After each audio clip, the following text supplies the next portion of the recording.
Salut Mendy.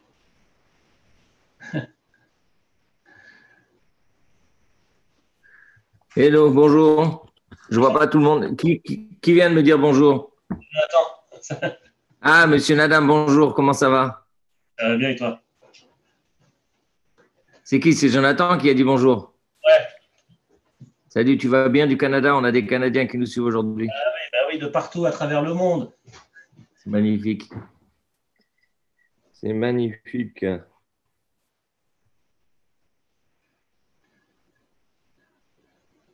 Ah bah quand j'ai vu qu'on allait parler de l'arbre séphirotique, je me suis dit là, il faut pas que je le loupe. Ah, euh, t'as pas suivi la semaine dernière? Non.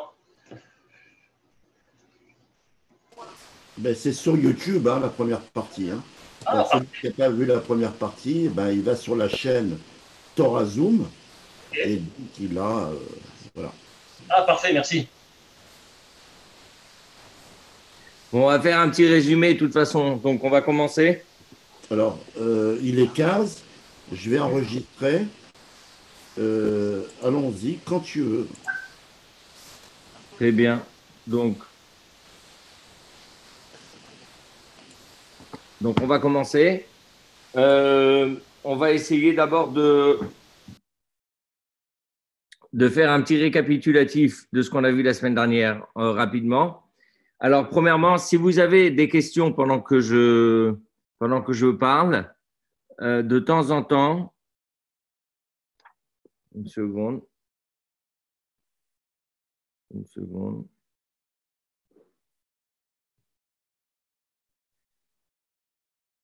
Ouais. Alors, désolé. Euh, si vous avez des questions pendant que je parle, de temps en temps, je vais essayer de regarder les discussions pour essayer d'y répondre. Donc, évidemment, c'est comme un cours en direct. En général, on a la possibilité de répondre tout de suite et des fois, on attend de terminer le sujet pour y répondre. Euh, Par rapport à notre sujet, on va essayer de reprendre, récapituler ce qu'on a vu la semaine dernière par rapport aux sphirotes et on a expliqué comme ça. Euh, les sphirotes, tout le monde sait, sont en chiffre de 10. Il y a 10 sphirotes. Mais on a séparé d'abord en 3 blocs. Donc, le bloc qu'on va appeler le bloc des mochines, c'est-à-dire le bloc intellectuel. Puis, il y a le bloc émotionnel. Et ensuite, il y a ce qu'on va appeler le bloc de l'exécution, de la mise en œuvre. C'est ce qu'on va appeler donc Chabad, Chabad que tout le monde connaît, Chabad. C'est ce qu'on appelle Mochin, c'est-à-dire le bloc intellectuel, Chochma, Bina et Da'at, qu'on appelle l'intelligence, la sagesse et la connaissance, qu'on a détaillé la semaine dernière. Quelle est la différence entre chacun et quelle est sa fonction? Et ensuite, on a le bloc émotionnel. L'autre bloc émotionnel, c'est ce qu'on va appeler les midot, qui sont en chiffre de 7, mais d'abord il y en a 6. Il y a Chesed, Gvura, Tiferet, Netzach, Hod, Yesod. Ces 6-là, on les divise en 2 blocs, et c'est là-dessus que va porter notre cours aujourd'hui, puisque on va approfondir le bloc des midot, on va approfondir l'assemblage, on va dire, des midot, des forces émotionnelles. Je vais vous donner le plan du cours, mais d'abord récapitulons. Dans ce bloc de midot, on a, comme on a dit, Chesed, Gvura, Tiferet, la bonté, la rigueur et l'harmonie. Ensuite, on a Netzach, Hod, Yesod. C'est un bloc qui est, on va dire, qu'on a expliqué la semaine dernière, qui a plus à voir avec la relation, d'où sa connexion avec le troisième qui s'appelle Yesod, qui est le lien. Yesod, c'est le lien, c'est l'attitude relationnelle. Et on a Netzach et Hod d'un côté. À droite, on a Netzach et Hod de l'autre. Netzach, c'est le sens de la victoire. Et Hod, c'est la reconnaissance, l'humilité, mais qu'on va également approfondir un petit peu aujourd'hui. Et ensuite, tout cela, on va dire toutes ces qualités-là, rentrent en exécution par ce qu'on va appeler Malchut, qu'on traduit par royauté, mais en réalité qui fait allusion plutôt au terme kabbalistique qui est écrit dans le Zohar et qui est d'abord rappelé dans la Gemara, puisque la Gemara elle dit quelle est la qualité d'un roi? C'est Amar Malka Akar Torah, c'est-à-dire le roi parle et il déracine la montagne, ce qui veut dire que la qualité, on va dire primordiale de la gouvernance, c'est celle d'être capable d'agir. Vous voyez ce que je veux dire? Le roi parle et il déracine la montagne, c'est-à-dire que par sa parole, il a la capacité d'agir. D'ailleurs, c'est intéressant de remarquer, j'ouvre une petite parenthèse, c'est qu'en français, on a souvent un terme qui revient. Par exemple, c'est ce qu'on appelle les hommes de parole. Quand on dit un homme de parole, on ne dit pas que c'est une personne qui parle. Pas du tout. Un homme de parole, c'est une personne qui tient sa parole. C'est autre chose. C'est-à-dire que c'est une personne qui agit en fonction de sa parole. C'est très intéressant. Pourtant, si on dit un homme de parole, ça ne devrait pas être un homme qui fait. Si on voulait dire un homme qui suit sa parole, on aurait dû utiliser un autre terme. Donc, ce qui est intéressant dans notre langue française, c'est que la langue, elle a parfaitement intégré l'idée que l'intérêt, on va dire, de la parole, c'est-à-dire sa pertinence, est dans l'exécution de la parole. C'est quand une personne agit en fonction de ce qu'elle dit, c'est-à-dire elle agit en fonction de ce qu'elle a décidé, alors c'est un homme de parole. C'est-à-dire que la parole, c'est ce qui va constituer la condition de son honnêteté, de son intégrité. Vous voyez? Donc, ça veut dire qu'il y a dans cette idée de Malchut, qu'on va appeler la parole, si vous voulez, il y a l'idée d'exécuter et de vivre en fonction de ce qui a été décidé avant. OK? Très bien. Ça, c'est la petite intro que je n'ai pas finie. Ensuite, on a divisé les midot, donc les 6 midot, Chesed, Gvura, divisé par des abréviations. Chagat, Nehi. D'accord? Chagat, c'est ce qu'on va appeler Chesed, Gvura, Tiferet, donc la bonté, la rigueur et l'harmonie. Et ensuite, Netzach, Nehi, Netzach, Hod, Yesod. Donc, Netzach, qu'on pourra traduire par la victoire, la constance, et Hod, l'humilité, l'humilité ou la reconnaissance, et Yesod, le lien. Bien. Donc, évidemment, le cours d'aujourd'hui va se concentrer particulièrement sur ces deux blocs, Chagat et Nehi. On va essayer de comprendre certaines choses. Et là, je vais vous donner tout de suite le sommaire de notre cours. On va essayer de comprendre deux choses. D'abord, comment fait-on pour… c'était une question qui est venue la semaine dernière. La question est arrivée et on m'a demandé comment est-ce qu'on fait pour mitiger, on va dire, pour mélanger le Chesed et Gvura, par exemple. Comment on fait pour mélanger? Quel mécanisme on doit utiliser pour pouvoir mélanger la bonté avec la rigueur? OK? Comment est-ce qu'on fait ça? Comment ça fonctionne? Comment est-ce qu'on arrive à cette harmonie, à Tiferet? Parce qu'on a expliqué que Chesed et Gvura, c'est le mélange des deux. Que Tiferet, l'harmonie, c'est le mélange de Chesed et de Gvura. Comment on y arrive? Comment on fait ça? OK? Donc ça, c'est la première chose. C'est la première chose qu'on va étudier ensemble. Ensuite, on va parler d'alcoolisme, le mécanisme de l'alcoolisme dans les sphirotes. On va parler du mécanisme du lien, de la relation, d'amour, on parlera d'amour. Ah, on parlera de l'addiction au jeu. Ça, c'est un sujet qui est très intéressant, l'addiction au jeu. Pourquoi certaines personnes sont addictes au jeu. Et ensuite, je terminerai avec un petit lien avec Shavuot. Voilà. Mais juste avant de commencer donc cette démonstration, j'aimerais d'abord faire une petite introduction. On m'a posé une question cette semaine et vous savez que je m'inspire de vos questions pour faire le sommaire de mes cours. Donc évidemment, si vous avez des questions et que je considère qu'elles sont pas pertinentes, elles sont toujours pertinentes, mais qu'elles nécessitent un approfondissement particulier à mettre dans un sommaire particulier, alors à ce moment-là, je choisirai d'en faire le prochain cours. C'est pour ça que je vous dis, n'hésitez pas. à poser des questions. La première question, il y a une question qu'on m'a demandé cette semaine, c'est que veut dire le mot séphira? Alors, c'est une très bonne question. Alors, avant de répondre à la question, je voudrais dire d'abord que les sphirotes dont on parle, évidemment, on leur donne un nom global par séphira.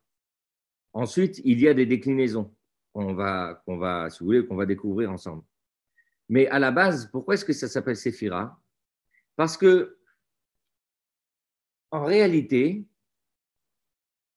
le propre même des sujets dont on est en train de parler, c'est qu'il n'y a pas de bien, il n'y a pas de mal. Il y a des attitudes, il y a des forces, il y a des énergies. Et la force des énergies, c'est qu'elles peuvent être employées aussi bien du bon côté que du mauvais. C'est comme si quelqu'un va me poser une question, on va dire, je me souviens d'ailleurs, ça me rappelle une histoire, il y a un jour une personne qui est rentrée chez le rabbi et qui lui a dit, Rabbi, pourquoi Dieu il permet qu'on fabrique la bombe atomique? Puisque la bombe atomique, c'est mauvais. Alors le rabbi lui a répondu, il a dit, est-ce que vous avez une cuisine à la maison? Il a dit oui. Et il dit, est-ce que vous avez des couteaux dans la cuisine? Il dit oui, j'ai des couteaux. Il dit, mais pourquoi vous avez des couteaux? Des couteaux, on peut se couper avec, on peut se faire très mal, on peut malheureusement même tuer une personne avec un couteau. Alors la personne a dit, oui, mais j'ai besoin du couteau pour cuisiner. Le couteau m'aide à cuisiner. Donc le rabbi il a dit, tu vois, le couteau en soi n'est pas mauvais.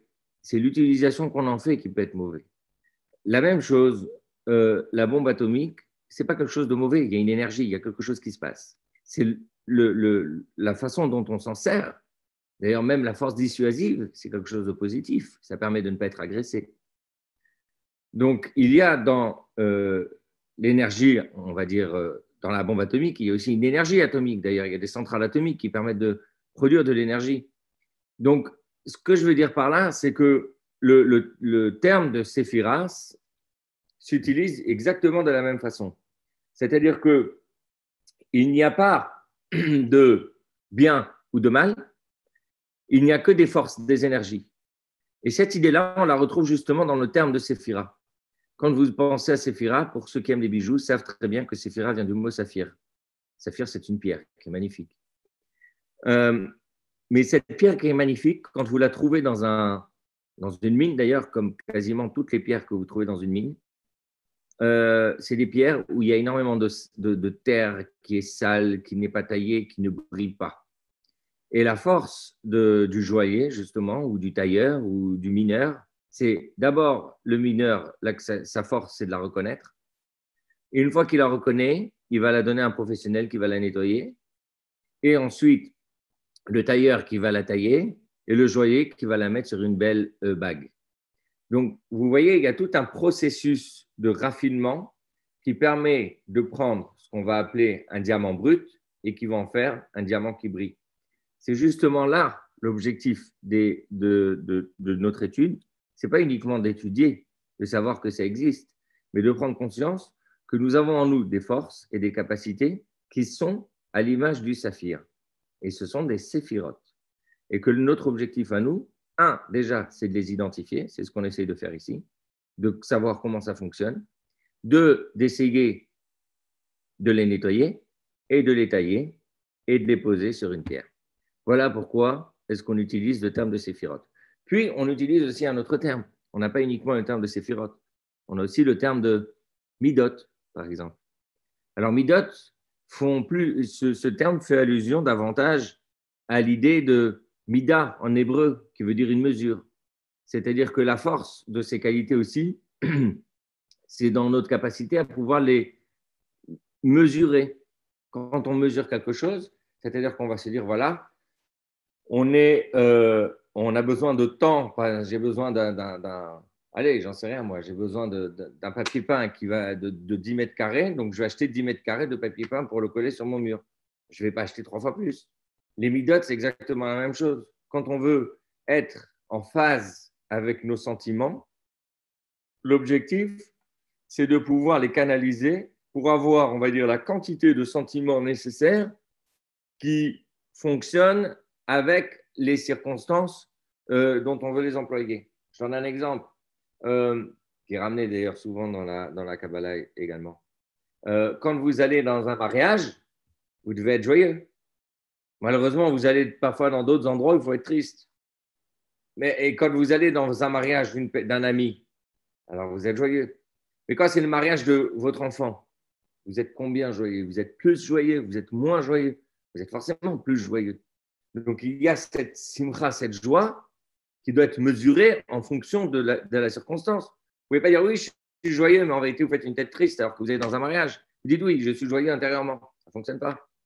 Donc, ou quand vous aimez une personne, vous aimez un ami d'une certaine façon, donc il y a une mesure de l'amour ou une qualité de l'amour, si vous voulez. On va pas rentrer maintenant dans la distinction entre la quantité et la qualité. On va juste parler dans sa mesure globale, qui peut être aussi bien quantitative que qualitative.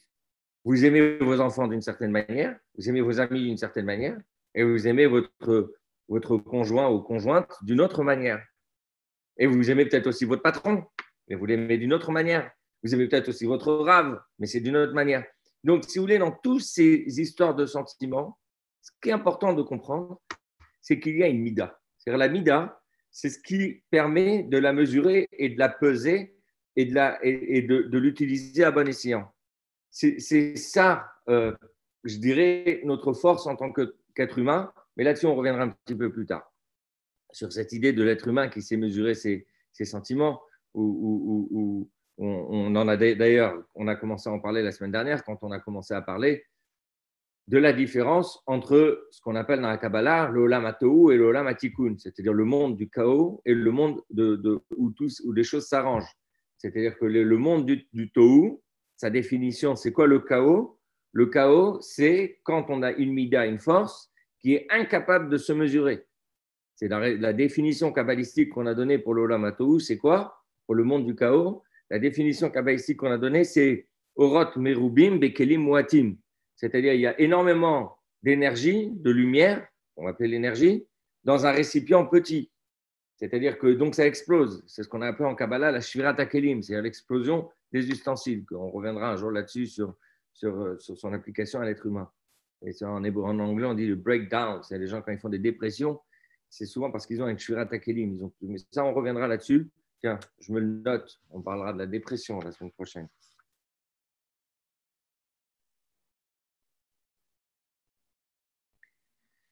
Voilà. Donc la force, on va dire la définition justement de l'être humain, c'est cette capacité à pouvoir mesurer ses sentiments par rapport aux circonstances. OK? Bien.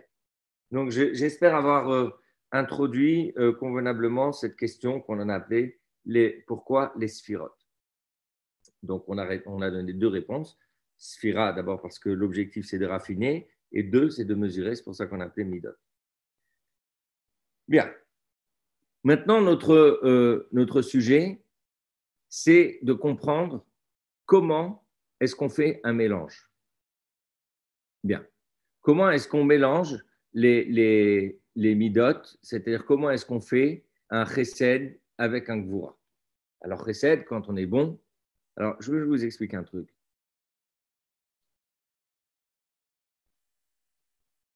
Ce qui est important, c'est de visualiser D'ailleurs, dans la Kabbalah, on utilise énormément l'anthropomorphisme.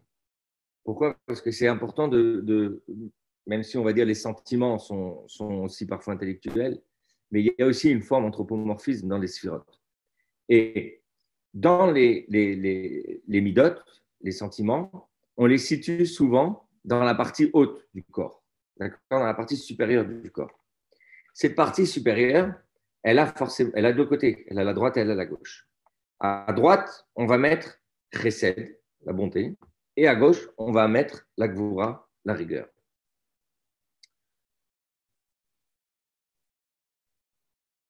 Il y a, dans la Kabbalah, on ramène qu'il y a deux manières comment est-ce qu'on mélange la bonté avec la rigueur.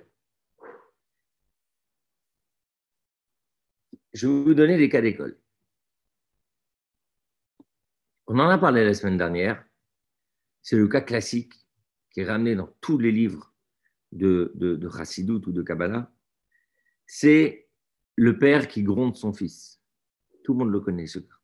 Le père qui gronde son fils, quand on regarde de l'extérieur, tout le monde voit de la rigueur.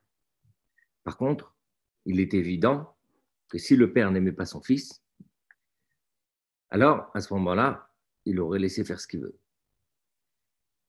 Donc, c'est l'amour qu'il a pour son fils qui le pousse à agir avec rigueur.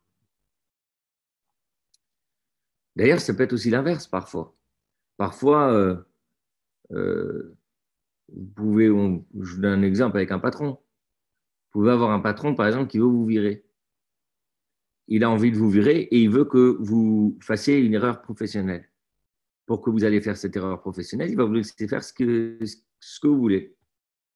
Et vous, pendant un moment, pendant 1 mois, 2 mois, 3 mois, vous allez vous dire, tiens, mon patron, il est tranquille, il est cool, il me laisse venir en retard. J'ai fait un rapport qui n'était pas précis, il n'a rien dit, ou il a juste un peu tiqué, il ne m'a pas fait d'avertissement, etc. Et vous allez sentir une forme de laxisme chez lui.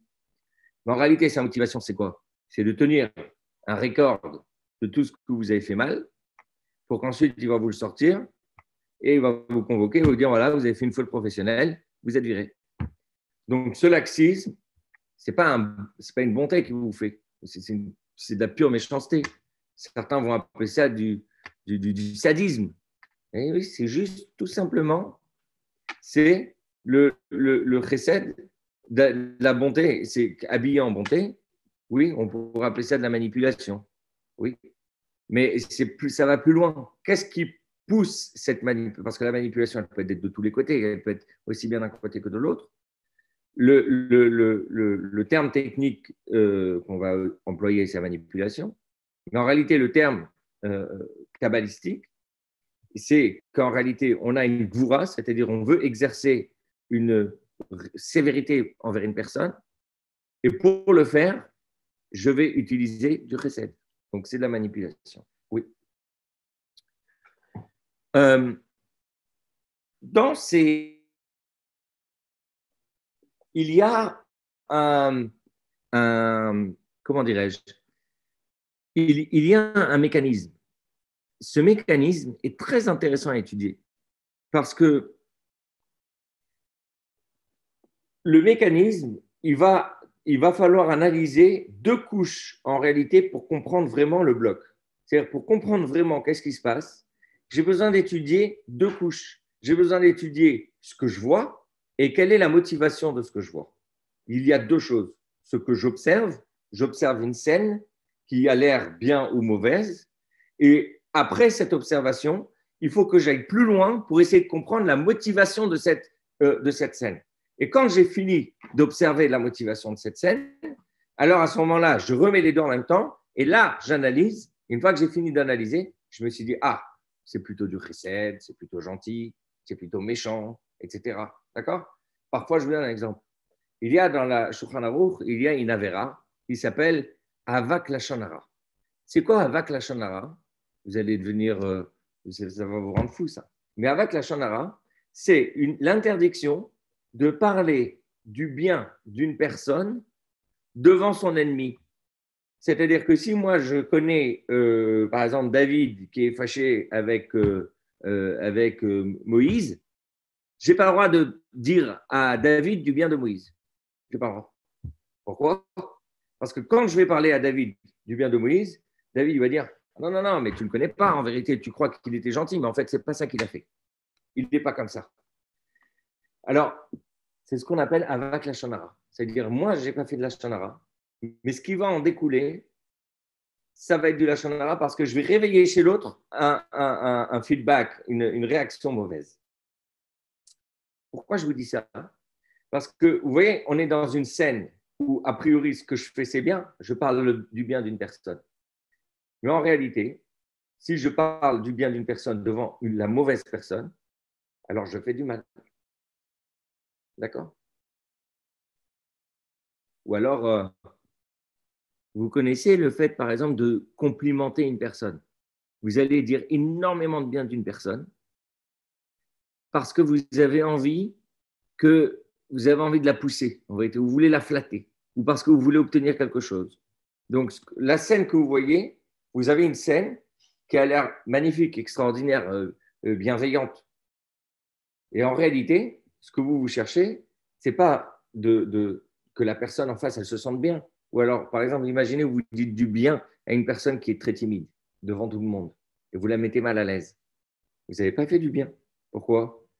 Parce que le chesed que vous lui faites, la timidité vient de Hod, c'est le bloc d'en face, elle a du mal à connecter avec ce chesed. Donc, si vous ne me suivez pas, vous me dites tout de suite. Hein. Donc, elle a du mal à connecter avec ce bien que vous êtes en train de lui faire. Donc, parfois, il faut savoir se taire, se retenir. Vous voyez, donc, ce que je veux vous dire par là, c'est qu'il y a une façon où il y a le mélange des sphirotes qui passe par une analyse de compréhension en deux phases. D'abord, ce que j'observe et la motivation de ce que j'observe. C'est une façon dont les sphirotes peuvent se mélanger. OK? Et dans la vie, on agit tout le temps, d'accord?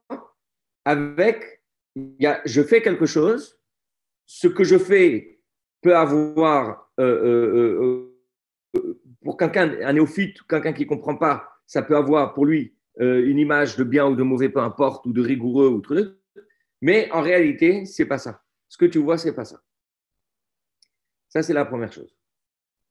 Maintenant, dans la Kabbalah, on dit il y a un autre type de mélange qui est totalement différent. Et ça demande un travail personnel beaucoup plus difficile. Et je vais vous expliquer un truc. Vous avez remarqué que quand vous faites une critique, ou quand vous êtes énervé avec une personne, vous lui faites une critique, la critique est radicale. Elle est toujours excessive. Qui disait tout ce qui est excessif est insignifiant. Vous connaissez cette phrase? Ça, c'est vraiment quelque chose qu'on observe. Alors, je pose une question. Pourquoi est-ce que quand vous critiquez quelqu'un que vous aimez énormément, vous êtes beaucoup plus, vous avez ce côté obsessionnel dans la critique, c'est radical totalement, alors que quand vous critiquez quelqu'un que vous n'aimez pas forcément, alors vous la critiquez sans, je dirais, de façon beaucoup plus light. Pourquoi c'est comme ça? Ouais. Imaginez demain, vous devez critiquer, je ne sais pas moi, vous devez critiquer votre mari. Bon, il mérite, c'est normal. Pourquoi tout de suite c'est jamais? Pourquoi c'est jamais? Tu fais jamais ça. C'est un truc qui revient souvent. Alors que quand, imaginez un directeur d'école qui va critiquer un élève, il va le critiquer toujours beaucoup plus, avec beaucoup plus de doigté. Il va dire, bon, tu es un bon élève, mais tu vois, à ce moment-là, quand même, tu aurais pu faire mieux. Ce type de remarques, de relations, on voit très peu dans les relations de couple, où la critique, elle est souvent embrasée. À défaut d'être embrassée, elle est embrasée. Pourquoi? Pourquoi c'est comme ça? Alors, il y a un truc super intéressant dans la Kabbalah, dans la Chassidoute aussi, qu'on trouve souvent.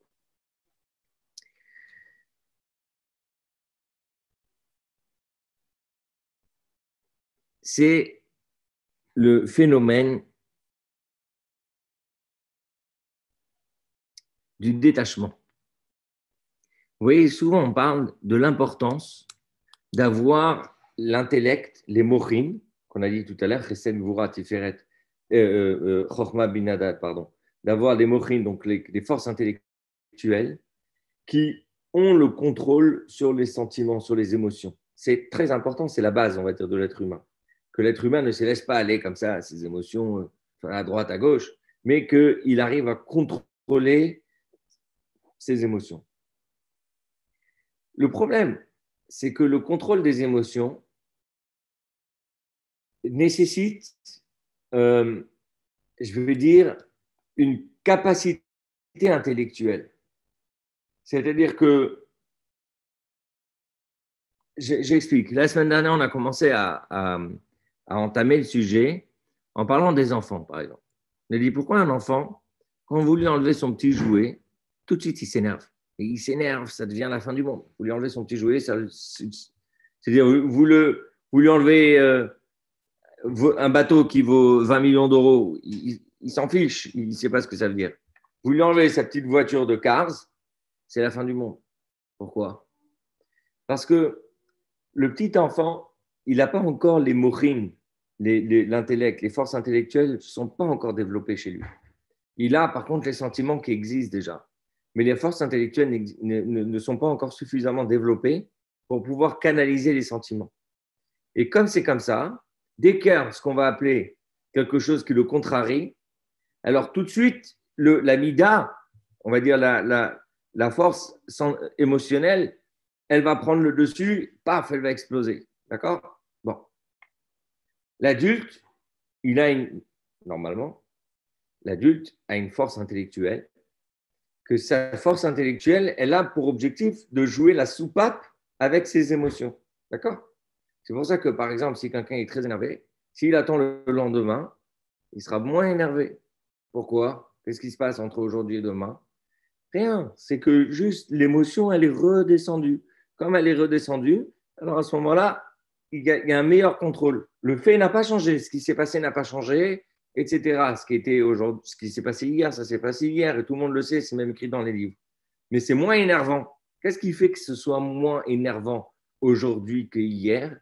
Et pourquoi demain, ça sera encore moins énervant qu'aujourd'hui? Pourquoi? C'est quoi cette idée? Parce qu'en réalité, c'est cette idée de la soupape. C'est-à-dire que la force intellectuelle, elle arrive à calmer davantage le sentiment et l'embrasement des sentiments. Par contre, on a un autre problème. C'est que plus on a des mochines, c'est-à-dire plus on a une capacité intellectuelle grande, c'est-à-dire, ce n'est pas uniquement, quand je dis des grands mochines, c'est une grande capacité intellectuelle, ce n'est pas uniquement qu'on a, on va dire, plus étudié ou qu'on est plus philosophe, etc. Mais qu'on arrive à se détacher émotionnellement, c'est-à-dire que qu'est-ce qui fait que je donne un exemple tout simple, physique. Si je prends maintenant, je prends un petit verre en plastique et j'allume un briquet, ok? Alors le verre en plastique, il va fondre, ok? Si je prends une grande bassine en plastique et je mets dedans un briquet, alors la bassine ne va pas fondre parce que tout simplement la bassine est plus grande, ok? Si je prends un briquet et j'allume ici dans la pièce, ça ne change rien, ni c'est chaud, ça fait ni chaud ni froid, ok? Pourquoi? Parce que on va comparer le feu au sentiment, d'accord, qui brûle comme un feu. Au-dessus, c'est ma capacité intellectuelle, ma soupape, ok? Plus elle est large, et moins le feu il brûle. Donc, c'est-à-dire, plus j'arrive à élargir ma force intellectuelle, j'arrive à prendre du recul, j'arrive à prendre de la hauteur, et moins ce qui va être en dessous va brûler, ok? Alors, c'est ce qui fait, là on explique comme ça, que l'objectif ultime de l'être humain, ce n'est pas uniquement d'avoir un mélange des midotes, par exemple de chesed et de gvura, de les mélanger, de mettre un peu de chesed et mettre au-dessus de la gvura, c'est-à-dire de regarder, comme on l'a dit tout à l'heure, de faire la distinction entre ce que je vois et sa motivation. Pas uniquement ça. Il y a un niveau qui est encore plus élevé. Le niveau plus élevé, c'est quand j'arrive à mélanger deux midotes. C'est-à-dire que quand d'un côté, je suis capable de m'énerver, par exemple sur quelque chose qui ne va pas, et d'un autre côté, en même temps, d'être gentil.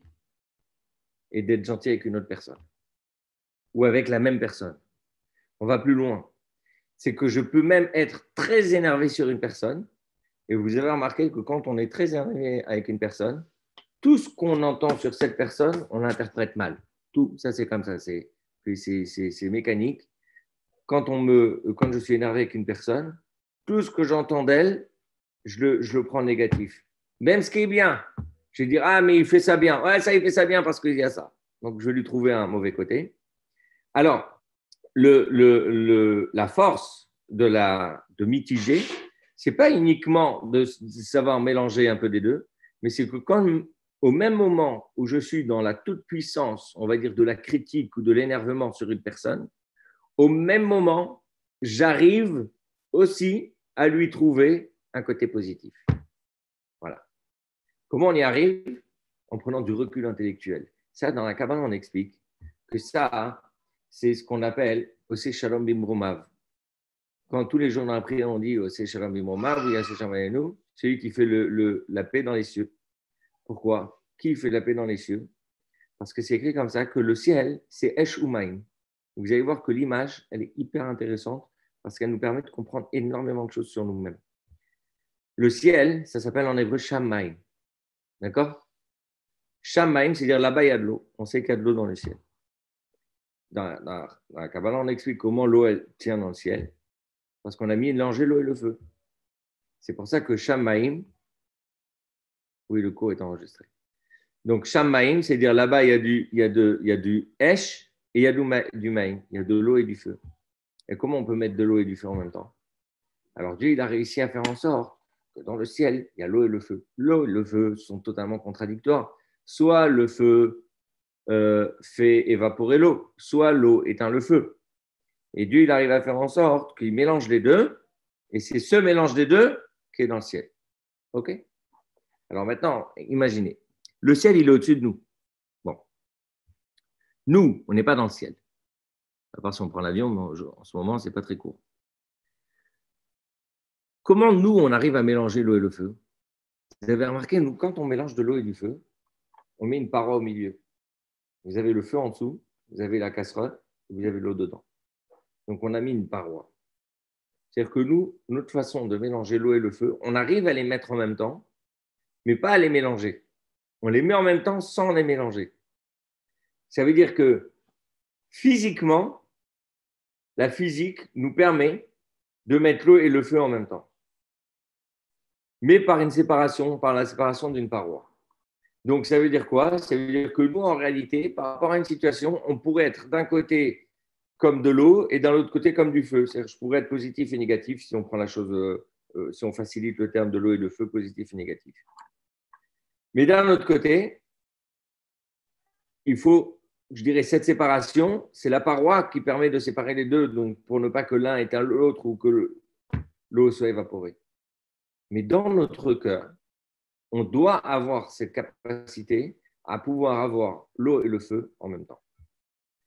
Alors, je vais laisser vos questions arriver là-dessus si vous en avez. Je vais continuer mon cours parce que quand même, ça fait longtemps qu'on en parle de ce sujet et je sais qu'on va revenir et qu'on va reparler de ça. Mais quand même, je vais avancer un petit peu. Et vous allez voir qu'au fur et à mesure qu'on avance, je vous ai dit qu'on va parler de l'alcoolisme, de la raison de l'amour, de l'addiction et on va terminer.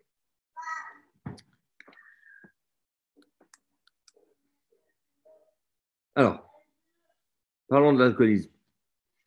Il y a une mitzvah de la Torah. On va toujours. Alors, je vous explique tout ce que je vous dis, tout ce que je partage avec vous. C'est écrit dans des sfarim, dans différents sfarim. Certains, c'est dans l'Écoute Torah, d'autres, c'est dans les Yalkut Levitzrak que j'ai ici, des livres du Père du Rabbi, de Tzemar Tzedek. Bref, il y a plusieurs livres qui sont différents et en fonction des thématiques que je découvre et je partage avec vous. Et évidemment, je vous les présente de façon à ce que ce soit, que ça puisse avoir une résonance. Il y a une mitzvah dans la Torah que, par exemple, le Kohen, il ne peut pas boire du vin. Alors, on se pose la question, pourquoi le Kohen ne peut pas boire du vin? Bon. Alors, je vais vous poser une autre question.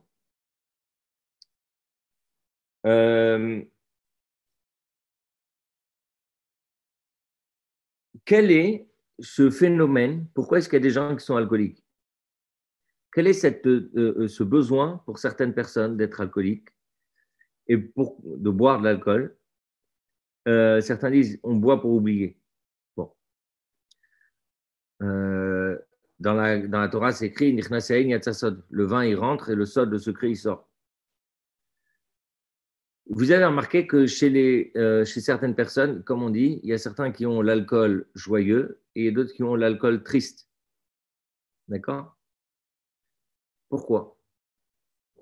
Alors, c'est super intéressant de découvrir que le vin, hein, à la base, le vin, c'est rouge. On est d'accord? Le vin, c'est rouge. Or, j'ai fait une petite recherche pour essayer de connaître les sphirotes et leurs couleurs. Quelles sont les couleurs des sphirotes? Chaque sphira a une couleur. Je ne vais pas tout vous dire maintenant, mais on en parlera au fur et à mesure. Mais chaque sphira a une couleur. Quelle est la couleur rouge? C'est quelle sphira? Alors évidemment, ça a l'air simple. Le rouge, c'est Gvura. La rigueur. La rigueur, c'est rouge. La sévérité, c'est rouge. Le taureau, il aime le rouge. Le feu, c'est rouge. Le vin, oui, la force. La force, c'est aussi rouge. Quand une personne elle fait rouge. OK? Donc, la Gvura, c'est rouge. Le Chesed, c'est blanc. On reviendra là-dessus un peu plus tard pourquoi Chesed, c'est blanc. Donc, par contre, on remarque une chose, que oui, la colère, c'est rouge, bien sûr, la colère, c'est rouge, on voit rouge. Donc, par contre, on remarque une chose, c'est que l'alcool, au début, ça rend joyeux. Par contre, c'est écrit dans le Zohar. Vous allez tomber par terre, parce que moi, quand j'ai découvert ce Zohar, je suis devenu fou. Ça m'a bouleversé. Je me suis dit, mais c'est quand même dingue comment le Zohar, enfin dans la Kabbalah, on est capable de parler de façon aussi concrète de phénomènes quotidiens. Le Zohar, il dit que le vin, au début, c'est joyeux, mais après, c'est triste. C'est-à-dire qu'au début, une personne qui boit, au début, elle est joyeuse. C'est-à-dire qu'elle a une phase où elle est joyeuse. Et ensuite, si elle boit trop, elle est triste. Vous remarquerez que les gens qui boivent, qui sont sous, souvent, ils pleurent. Ils pleurent de quoi? Avant, ils rigolaient. Ils ont bu un verre de plus. Bam, ils ont basculé, ils sont tristes. Pourquoi c'est comme ça? Alors, en réalité, justement, parce que le vin, c'est Gvura. D'ailleurs, on remarque pourquoi. D'ailleurs, si pour moi, personnellement, j'aime bien boire un petit peu, mais mais je pense que si on regarde autour de nous, faites une observation autour posez-vous la question, quel est le caractère des gens, un, qui ont tendance à boire, et deux, qui sont violents ou qui sont tristes quand ils boivent.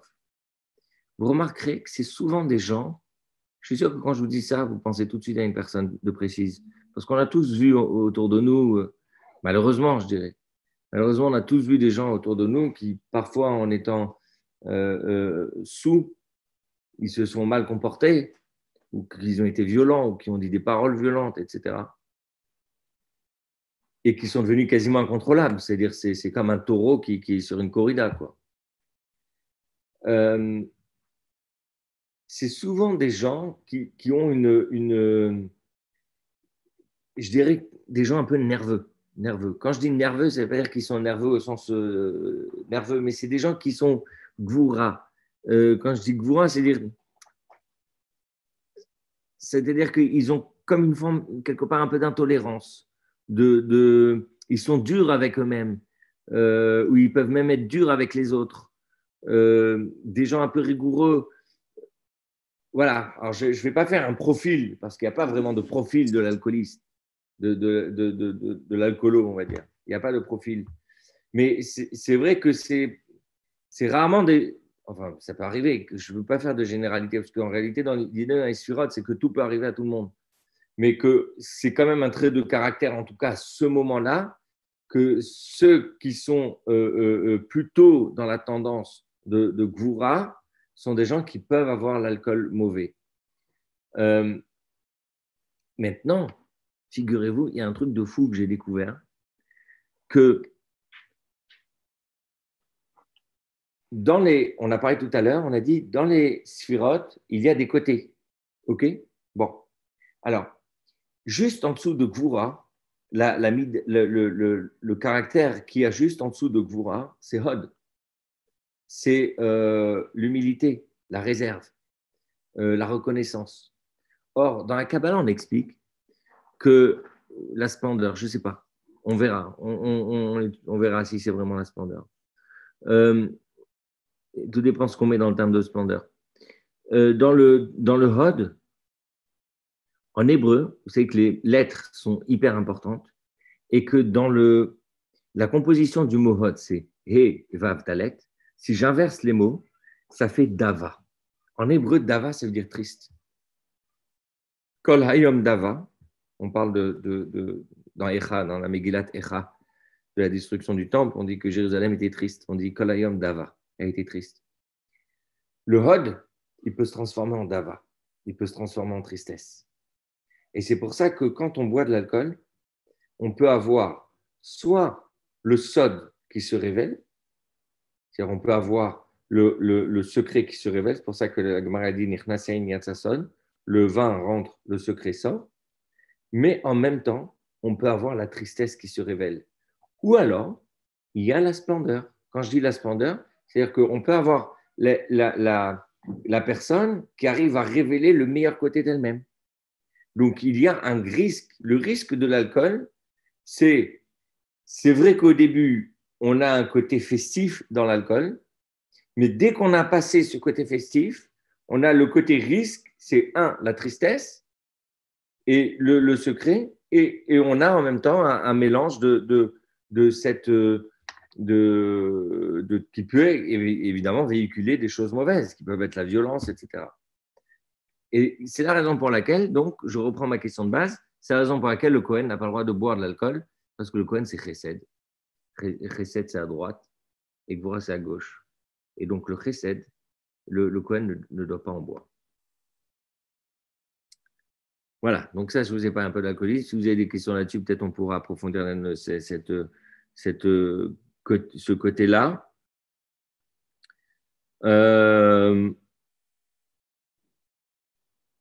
Je vais parler d'une autre chose.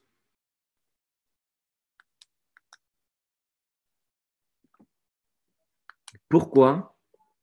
Oui, je pose des questions. Pourquoi? Il y a une grande phrase qui a été écrite par Blaise Pascal, le philosophe. Il a dit le cœur a ses raisons que la raison ne connaît point. Là, j'ai envie de vous parler d'un phénomène qui est bien connu. Pourquoi est-ce qu'on arrive à aimer les mauvaises personnes, à se lier avec les mauvaises personnes? Pourquoi est-ce qu'on peut avoir des liaisons, entre guillemets, des liaisons dangereuses? Pourquoi est-ce que ça existe? Pourquoi est-ce qu'on n'arrive pas, à un moment donné, quand on a ce sentiment d'amour qui peut nous prendre, pourquoi est-ce qu'on n'arrive pas à mettre un stop? Pourquoi on n'arrive pas à stopper ça? Alors, on a commencé à évoquer ce sujet la semaine dernière, et la raison, elle est à cause de la distanciation, qu'on appelle aujourd'hui, c'est un terme qu'on connaît très bien, distanciation physique. Eh bien, figurez-vous qu'il y a une distanciation émotionnelle entre le deuxième bloc des midot, qu'on appelle Nehi, donc Netzach Hod Yesod, et Mochin, et la force intellectuelle. On a expliqué la semaine dernière, on a commencé à aborder cette question-là, c'est que plus on est dans les sentiments supérieurs, qu'on va appeler Chesed, Gvura, Tiferet, donc la bonté, la rigueur et l'harmonie, ça c'est ce qu'on va appeler les sentiments supérieurs, ils sont forcément plus proches du cerveau et donc plus proches de la raison. Alors que les sentiments, on va appeler inférieurs, qui sont Netzach Hod Yesod, ces sentiments-là sont plus loin, il y a une distance plus grande avec l'esprit, avec la raison. Or, la raison, justement, c'est ce qu'on va appeler les mochines. La raison a pour objectif de réguler les midotes, de réguler les sentiments. D'accord? Comme on a dit tout à l'heure, quand on a des grands mochines, quand on a un cerveau, on va dire, capable d'encaisser beaucoup, alors à ce moment-là, d'ailleurs souvent, les gens qui ont un esprit très, on va dire, très, très large ou des gens qui sont très, très intellectuels, ils sont très froids sentimentalement parce que justement, ils n'arrivent pas à se laisser submerger. Oui, il y a des gens qui sont de nature chauds comme ça, dès qu'il y a un truc, tout de suite, ils commencent à sauter de joie, etc. Et ceux qui sont plutôt gérés par l'esprit, alors ils ne se laissent pas submerger par les sentiments. Parce qu'ils ont ce qu'on va dire des mochin gdolim. Donc, ils ont une capacité intellectuelle qui est plus grande. Mais ça, c'est une chose. Mais après, il y a la distance aussi. La distance qu'il y a entre le sentiment que je vais dire amoureux et l'esprit et la raison, le cœur, le sentiment du cœur. On a tendance à associer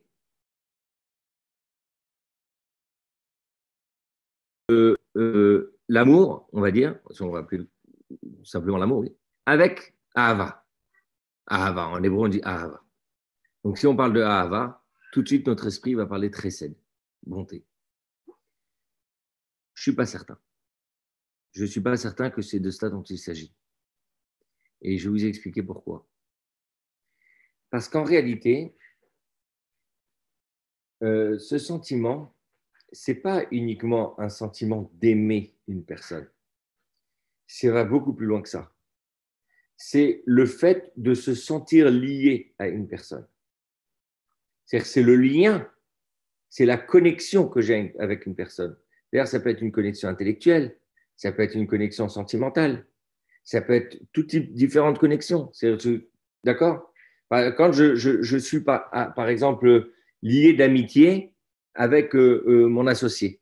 Bon, si je prends mon associé, si mon associé me trahit parce qu'il fait un business à côté, etc., je me sens trahi, non pas uniquement dans dans ce qu'on pourrait dire, il a trahi ma confiance.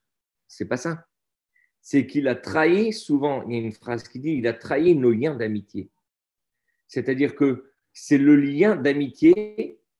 Or, le lien d'amitié, c'est le yesod. Le lien, tout ce qui va être liaison, peu importe la catégorie de liaison, c'est yesod. Le lien, c'est-à-dire qu'on a souvent tendance à donner une motivation au lien comme si le lien devait être motivé par quelque chose pour qu'il existe. Ce que la Kabbalah nous explique, c'est que le lien est un sentiment à part entière. De se sentir lié à une personne, c'est un sentiment à part entière. Peu importe la nature du lien. Mais c'est un lien. Et ça, en réalité, vous voyez, ça peut être d'ailleurs des liens, aussi bien des liens d'amour que des liens de haine. C'est ça qui est intéressant dans le lien. C'est que le lien, il peut être à double tranchant. Mais dans ce lien, il y a une nécessité de lien. C'est-à-dire quoi? C'est-à-dire qu'une personne ne peut pas vivre seule. Quand la Torah dit l'otov yot adam levado, qu'un homme ne peut pas vivre seul, c'est-à-dire que la nature de l'homme, n'importe qui, n'importe quel être humain, il ne peut pas vivre sans liaison. Il a besoin d'une liaison. Peu importe la nature de la liaison. Ça peut être de liaison avec son épouse ou avec ses enfants ou avec, peu importe, ou avec son associé ou avec des amis.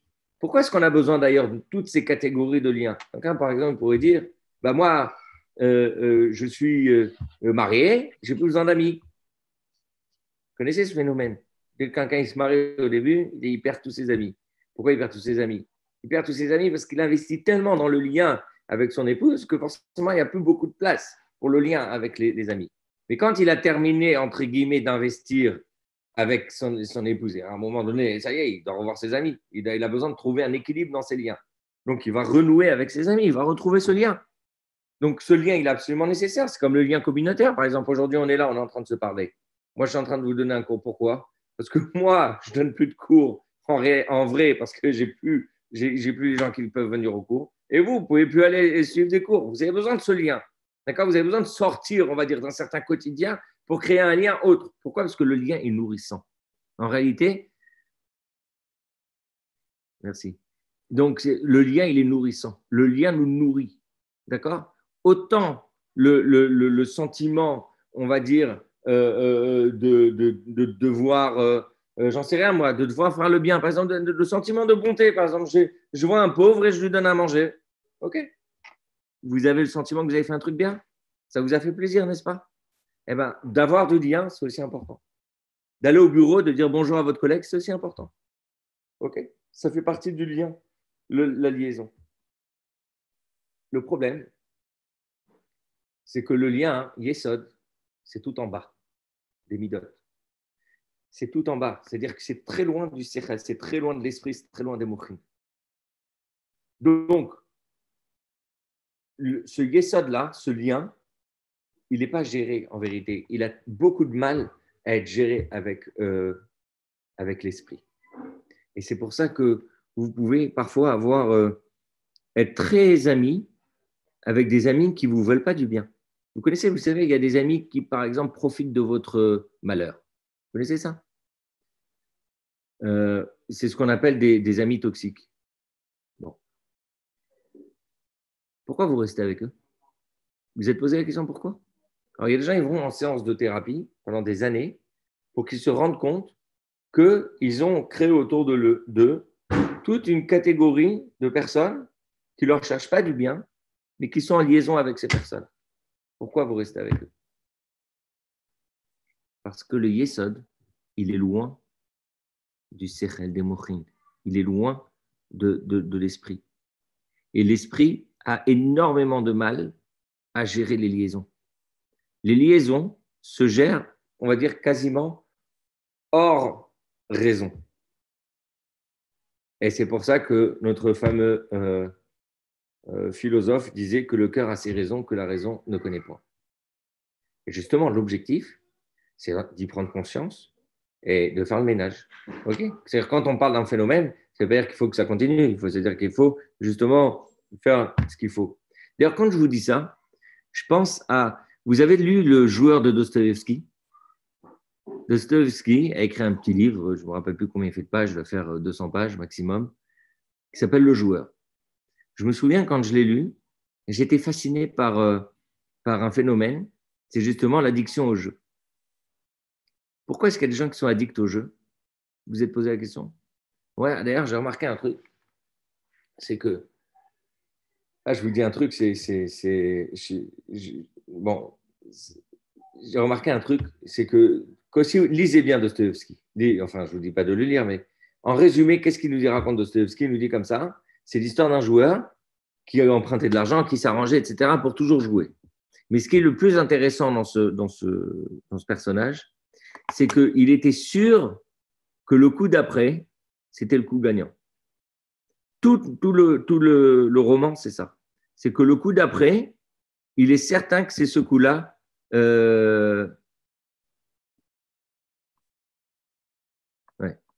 Il était certain que le coup qui va venir maintenant, c'est le coup qui gagne. Je me rappelle un jour, je vous raconte une petite histoire entre nous. Je me rappelle un jour, moi je ne suis pas du tout joueur. Okay, c'est-à-dire, si je joue comme si je fais une distraction. C'est-à-dire, je vais payer un tour de calèche $20 ou 20 €. Bah, si demain je pars, j'en sais rien, moi, je suis dans un endroit où il y a un casino et j'ai envie de me distraire, je vais rentrer dans un casino et dire voilà, j'ai 50 € pour jouer et je joue. Et quand j'ai fini les 50 €, je m'en vais. D'accord? Ok. Donc, je ne suis pas un joueur. Je suis quelqu'un qui aime l'entertainment, donc la distraction, mais pas un joueur, le loisir. Et je me souviens, donc, j'étais parti une soirée avec un ami qui était joueur et il voulait que je l'accompagne. Bon, alors comme en plus il ne conduisait pas, etc. Donc, d'ailleurs, je n'aurais pas dû le faire. Bref, c'est une longue histoire. Donc, je l'amène, on était un petit groupe, je l'amène, on joue. Moi, j'ai gagné et lui, il n'a rien gagné et il a dépensé, je ne sais pas comment je vous raconte pas. Et à la fin de la soirée, le lendemain matin, donc il devait être 5h ou 6h du matin, on décide qu'on s'en va. Donc, on s'en va. Et au moment de partir, il lui restait $20 dans la poche. Et sur la route, je n'oublierai jamais cette scène. Sur la route, en sortant du casino, cette personne, elle prend les $20 et elle les pose sur une table pour les jouer. Et elle les perd. Non, ce n'était pas Patrick Bruel. Et donc, elle les perd. Et ça m'a toujours resté en tête. Je me suis posé la question, mais pourquoi elle a joué ces $20? Ces $20-là, bon, évidemment, s'il n'a pas dépensé une grosse somme dans la nuit, mais bon, peu importe. C'était ce geste-là. Pourquoi sur la route, tu pars et tu mets $20? Et là, quand j'ai lu le joueur de Dostoïevski, j'ai compris que on va dire ce vice du jeu, ce n'est pas uniquement le fait de jouer pour gagner, mais c'est que même quand tu perds, ça renforce ta conviction que le coup d'après, tu vas gagner. C'est quelque chose de psychologiquement très fort. Et vous savez d'où ça vient, ça? En vérité, cette croyance qu'on va gagner, ça vient de Midat HaNetzach. Netzach, c'est quoi? C'est la victoire. Netzach, c'est dans le même bloc que Yesod, que le lien. Netzach a autant peu de raisons que la liaison. C'est-à-dire quoi? C'est-à-dire que le fait de croire que le coup d'après, on va gagner,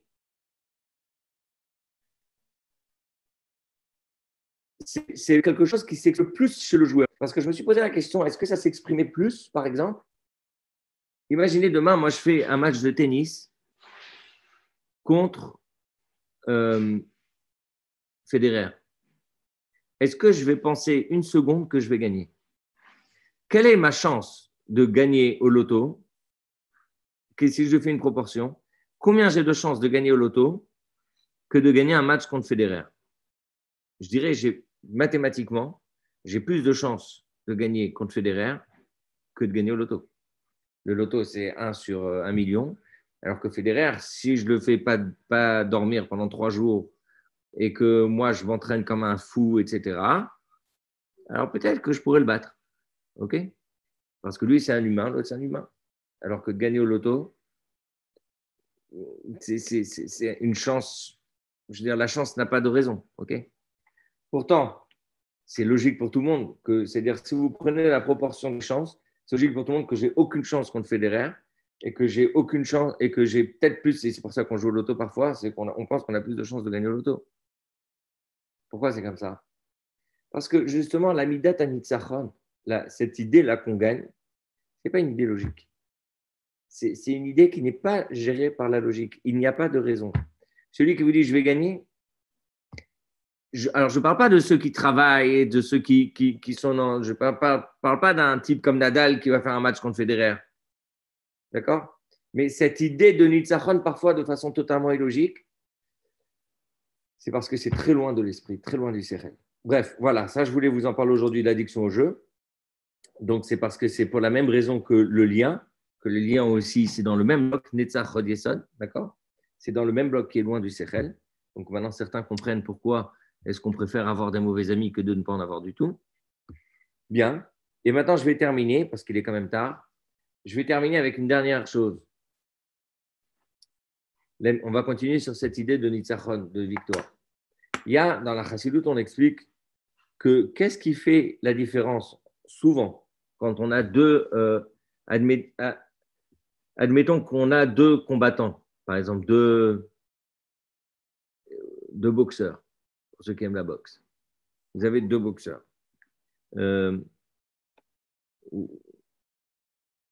Ou alors, peu importe, dans n'importe quel match, on va dire, de personnes qui sont à peu près de la même puissance. Souvent, on dit qu'on a besoin du public. Pourquoi on a besoin du public? On a besoin du public parce que c'est le public qui vous donne la force. C'est-à-dire que le public qui va vous encourager. Le public qui va réveiller en vous cette envie de gagner. C'est-à-dire qu'il faut avoir envie de gagner. Si vous n'avez pas envie de gagner, même si vous êtes le plus fort, vous allez perdre. D'accord? Ça, tout le monde le sait. Vous n'avez pas envie de gagner, pour être le plus fort, vous allez perdre. Bien. Dans cette énergie de la victoire, il y a d'ailleurs, cette énergie de la victoire, souvent, elle se réveille par l'adversité. C'est l'adversité qui réveille cette énergie de la victoire. OK? Alors, quand je vous dis ça me fait penser à quelque chose qui est écrit dans la Gemara. enfin qui est écrite à Gemara de façon un peu différente, mais c'est mon interprétation. La Gemara dit comme ça, que quand les Bénis Israël, aujourd'hui on est Rosh Chodesh Sivan, premier jour de Sivan, et dans 6 jours, donc si on reprend le calendrier, dans 6 jours, Dieu il donne la Torah, il donne les 10 commandements au peuple juif. Chaque jour, depuis Rosh Chodesh Sivan, jusqu'au 6 Sivan, ou le 7, peu importe la vie de la Gemara, Moshe Rabbeinu, il a dit quelque chose au peuple juif. D'accord? Il leur a donné une mitzvah.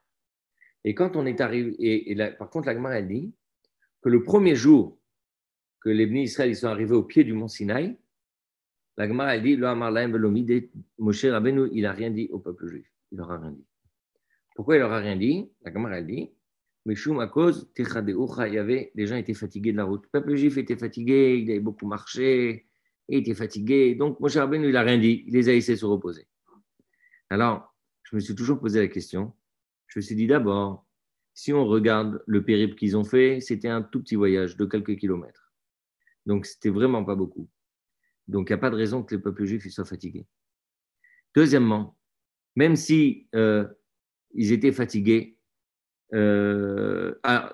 Deuxièmement, même s'ils sont fatigués, qu'est-ce qu'il y a? Moshe Rabbeinu, il ne peut rien leur dire. Ils sont fatigués, on ne peut plus parler. C'est comme c'est le truc pour rentrer à la maison et ta femme, elle te parle, je suis fatigué. Ça va, tu peux écouter 2 secondes ce que j'ai à te dire. C'est pas le bout du monde. Donc pourquoi Moshe Rabbeinu ne dit rien? Ils sont fatigués au point qu'ils ne peuvent plus rien entendre. Alors, l'explication, elle est comme ça. D'autant plus qu'on ne voit jamais que le peuple juif il a été fatigué alors qu'ils ont fait des voyages beaucoup plus longs. Juste là, ils étaient fatigués. Alors là, j'explique comme ça. Chaque voyage, la Gemara a dit que c'est écrit dans la Torah, Vaïchan Sham Israël Negadar, que quand le peuple juif il est arrivé devant le mont Sinaï, alors le peuple juif il était Vaïchan Sham Israël Keish Echad Belev Echad. C'était comme une personne, comme un peuple. Keish Echad, une personne, un cœur. Alors, ça veut dire quoi? Et Rachid explique. Dans tous les autres voyages, les gens, ils se bagarraient. Il y avait des taromates, il y avait des gens, ils râlaient l'un sur l'autre. Et pourquoi tu as fait ci, et pourquoi tu m'as fait ça, et pourquoi sur la route tu m'as parlé comme ça, etc. Et toujours, ils se bagarraient comme tout le monde. Les gens, ils sont en collectivité, il y en a un qui se bagarre avec l'autre. Par contre, quand ils sont arrivés au pied du mont Sinaï, ils ne se bagarraient plus. Alors, comme ils ne se bagarraient plus, parce qu'ils allaient recevoir la Torah, ils étaient comme un seul homme. Alors là, c'est pour ça que Moshe Rabbeinu n'a rien dit, parce qu'ils étaient fatigués. Comme ils ne se bagarraient plus, ils étaient fatigués.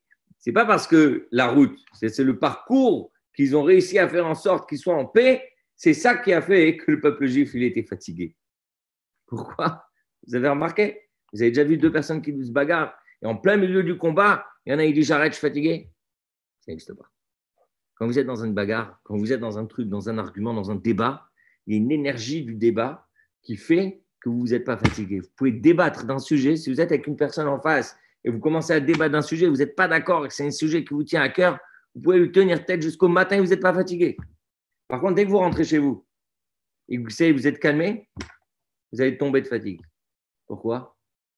Ou alors, si la personne elle vous dit, bon d'accord, c'est bon, je suis d'accord, ok, tu as raison. Tout de suite, vous allez vous endormir. Ouais, il est tard, hein. Allez, on va dormir. Pourquoi? Qu'est-ce qui s'est passé? En 3 secondes, vous êtes fatigué? Avant, vous avez discuté pendant des heures, vous n'étiez pas fatigué. Maintenant, vous êtes fatigué en 3 secondes? Non. En réalité, c'est qu'il y a dans le Midat Anitzachon, dans la Mida, cette Mida-là, ce caractère de vaincre, de gagner, de débattre, de se bagarrer même, il y a une énergie. Et c'est cette énergie qui fait en sorte que vous n'êtes pas fatigué. Et c'est pour ça que je dis toujours, ne déclenchez pas des guerres inutiles. Parce que les guerres inutiles, vous savez quand vous les commencez, vous ne savez jamais quand vous les finissez. Parce que peut-être que vous allez réveiller chez l'autre cette force-là de vaincre et elle ne va jamais vous lâcher. Elle va toujours tenir. Donc, il ne faut jamais, entre guillemets, jamais se bagarrer pour eux. Si vous vous bagarrez, soyez sûr que vous allez gagner. Et vite. Voilà. Donc voilà mes amis, voilà ce que je voulais vous dire. Donc en liant ça avec Shavuot, donc voilà, quand les gens ils font la paix, tout à coup ils sont un peu fatigués, c'est pas grave. On préfère les gens fatigués mais en paix que les gens en forme en bagarre. Voilà, j'ai fini le cours de cette semaine. La semaine prochaine, normalement, je ne sais pas s'il y aura cours, c'est monsieur Gérard Belaïch qui vous dira s'il y a cours. En tout cas, il y a de quoi parler la semaine prochaine, parce que la semaine prochaine, je voudrais vous parler. En fait, il y a un autre cours que je voudrais vous faire par rapport à une autre chose qu'on va appeler la condition humaine, qui inclura, on va dire, non seulement cette capacité de mélange de force et de caractère, de mélanger les caractères, mais également le fait de mélanger les talents. On parlera de mélanger les talents. C'est un autre terme kabbalistique qui ne s'appelle pas Itkalelut. Ça, on a déjà parlé. Itkalelut, c'est mélanger les forces. Mais il y a un terme kabbalistique qui s'appelle Itlapshut, c'est le mélange des talents. Et j'aimerais bien en parler parce que c'est toute la notion de l'art et de l'humain qui est développée dans la Kabbalah. Mais peut-être avant ça, on parlera de la dépression, qui est assez intéressant. Le sujet de la dépression qui est assez intéressant dans la Kabbalah, comment c'est développé. Donc voilà, on a encore de quoi parler un petit peu. Si entre-temps, vous avez des questions que je vous réponde ou peut-être on met les micros de tout le monde. Attends, on peut allumer les micros de tout le monde? Comme ça, vous pouvez poser vos questions. Oui, j'ai une question. Oui. Alors, comme je découvre que vous avez fait déjà un premier cours, peut-être que vous avez répondu. Parce qu'on a vu effectivement toutes ces séphirotes. Oui. C'est un sujet qui me passionne. Ah oui, c'est vrai, il a fallu la douche. Et je sais que chaque séphira est attaché, ou plutôt, les grands personnages de la Bible sont attachés à une séphira, comme par exemple Abraham. Là, tu attends qu'il revienne. Alors, je me dis, est-ce que, même si on sait qu'il n'y a pas de mazal pour notre peuple, est-ce qu'on est N-A-I-T, oui. Est-ce qu'on est sous une séphira? Très bonne question, excellente question. Attendez, je vais juste couper tous les micros. Voilà. S'il y a quelqu'un qui veut que je lui mette son micro, vous faites un petit signe sur l'écran, pas l'écran. Vous savez, vous avez un petit truc à côté, vous pouvez faire réaction. Vous faites une réaction, vous mettez dans converser, je vous rajoute le micro, comme ça on évite l'harcèlement. Ils l'ont remis. Ah bah ils ont remis. Bon, Vous avez compris la question? Ok. Oui, j'ai compris la question. Alors, la question, elle est double. D'abord, est-ce que chaque personne naît sous une séphira? C'est la première chose. Et ensuite, la deuxième question, est-ce qu'on peut la changer, c'est ça? Non, est-ce qu'on peut l'améliorer grâce au mitzvot ou je ne sais pas, pour permettre justement, comme le diamant, votre image était belle, de le polir, de le sertir et après l'avoir nettoyé. Parce qu'au début, ce n'est pas très beau. Tout à fait. Alors, la première chose, c'est que oui, on est tous sous une séphira. Alors, il ne faut pas mélanger la séphira et le mazal. La séphira et le mazal, ce n'est pas vraiment la même chose. Alors, ça m'oblige à faire quand même un petit grand écart, si je peux me permettre. Quand on dit en mazal d'Israël, que le peuple juif n'a pas de mazal, ça ne veut pas dire qu'on n'a pas de mazal, mais ça veut dire qu'on est au-dessus du mazal. Ça veut dire qu'on a la capacité à changer le mazal. D'ailleurs, c'est la preuve que quand Abraham a vu nous, quand Dieu lui a dit tu auras un fils, Dieu lui a dit c'est achutza. Et Rashi il dit qu'est-ce que ça veut dire c'est achutza, sors dehors, c'est dire sors de ton mazal. Ça veut dire tu as vu que dans ton mazal tu ne peux pas avoir d'enfant, mais sors de ton mazal, tu vas voir que tu peux en avoir. C'est-à-dire que si tu sors du mazal, tu peux en avoir. Donc c'est-à-dire qu'à la base, on a un mazal. C'est-à-dire qu'on en a. Mais qu'on a cette possibilité de sortir du mazal pour aller au-dessus du mazal. Donc, déjà, ça, c'est une chose. Donc, évidemment, chaque personne naît sous une mida. Il y a des gens, naturellement, quand on les voit, on sait s'ils sont plutôt chesed, s'ils sont plutôt des gens gentils, des gens généreux. Il y a des gens qui sont plutôt rigoureux, il y a des gens qui sont altruistes, il y a des gens timides. Il y a la timidité qui vient de Hod. L'humilité, il y a de la timidité qui vient aussi de là. Il y a des gens, ils naissent avec un caractère. Ils naissent avec un caractère, c'est-à-dire qu'ils naissent avec un caractère dominant. C'est-à-dire qu'à la base, c'est ce caractère-là qui va dominer dans leur personnalité. Est-ce que, pour autant, on est condamné à vivre avec ce caractère? J'ai envie de dire oui et non. Oui, c'est-à-dire qu'une personne qui est gentille, elle sera toujours gentille tant qu'elle décidera de rester ce qu'elle est. Si demain elle décide de s'endurcir et de devenir méchante, et ben à force de devenir méchant, elle deviendra méchante. Donc, si une personne, elle est sous une certaine mida, alors elle peut évidemment c'est ça justement l'humain. C'est peut-être un peu de ça que je voulais parler la semaine prochaine. C'est quoi l'humain? L'humain, après tout, c'est quoi? Puisqu'on est avec un mazal, on est avec une mida, on est avec un caractère, qu'est-ce qui fait de nous un humain? Qu'est-ce qui va définir, qu'est-ce qui va dire, voilà, je suis un humain? Qu'est-ce qui me différencie d'un animal? Qu'est-ce qui fait de moi un humain plutôt qu'une vache? Pourquoi moi je suis plus humain qu'une vache? Parce que juste moi je mange de la viande, elle ne mange pas de viande. Au contraire, ça vous devrait faire de moi plus un animal qu'elle. Ok? Donc c'est vrai que ça passe forcément par le fait d'accepter, l'idée qu'on peut transformer notre caractère. Voilà. Oui, alors le fait qu'on se pose des questions, oui, mais une rapace, elle se pose peut-être plus de questions qu'un homme, parce qu'elle se pose des questions, comment est-ce qu'elle va pouvoir chasser dans un endroit où il n'y a pas de proie? Alors, est-ce que c'est juste le fait de se poser des questions qui fait de nous un humain? Je ne pense pas. Ce qui fait de nous un humain, c'est autre chose. C'est ce qu'on va appeler nous. C'est ce qu'on a commencé à parler, c'était des rites Kalelut, c'est-à-dire le fait qu'on est capable de mélanger des midotes. Et ce que je parlerai la semaine prochaine, ou le prochain cours, j'espère que ça sera la semaine prochaine, c'est itlapshut, c'est habiller. C'est encore une autre chose, c'est une autre notion que vous allez voir que dans votre quotidien, vous le faites certainement très bien et que vous allez voir comment est-ce qu'on peut davantage l'améliorer. C'est justement cette amélioration des midotes. Merci, Azak. Avec plaisir. Une autre question? Jonathan, tu n'as pas une question?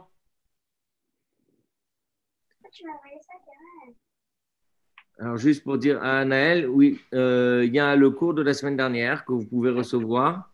Est-ce qu'il est là, Gérard? De quoi?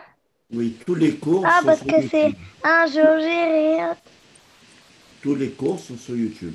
Tous les cours se trouvent sur YouTube. Donc, le cours de la semaine dernière, la première partie du cours de ce qu'on a vu aujourd'hui.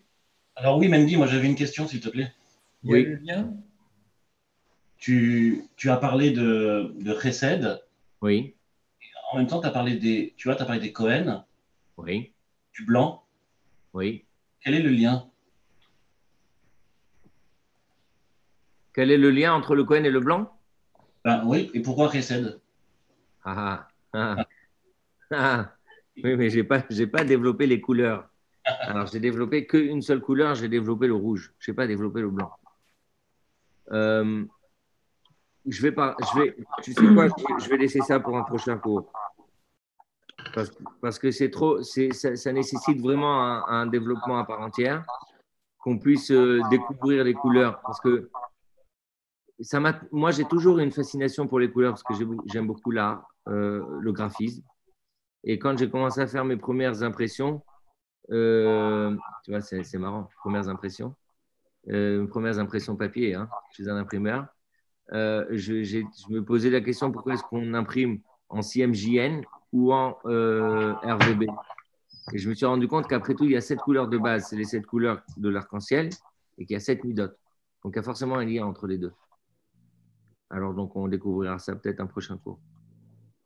Moi, j'ai une question, s'il vous plaît. Je vous en prie. C'est Anaël, du coup.